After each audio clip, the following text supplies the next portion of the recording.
Нәрсә белән син горурланасың? Һәрбер эшләгән эшем минем өчен горурлык, яңа җиңү һәм инде тагын да алга эшләргә ул стимул булып тора. Гаиләм белән горурланам.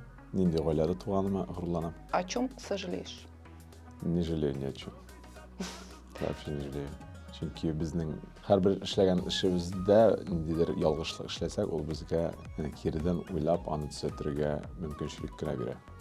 Шуның өчен һәрбер ялгышка рәхмәт әйтергә кирәк һәм ул син ялгышны кире уйлап инде син тагы да алга барасың. Кешеләрдә син нәрсә яратасың? Мин кешеләрдә кешелекне яратам, сафлыкны, чисталыкны һәм җитдилекне яратам. Кешеләрдә нәрсәне яратмыйсың? Менә шул позитив ягына уйлаган әйберләрнең киресенчә булган кешеләрне. Җитди түгел, саф түгел, чиста түгел. Шундай камил түгел кешеләрне. Кемне яратасың вообще в целом? Целом? Кемне яратасың? Әйе.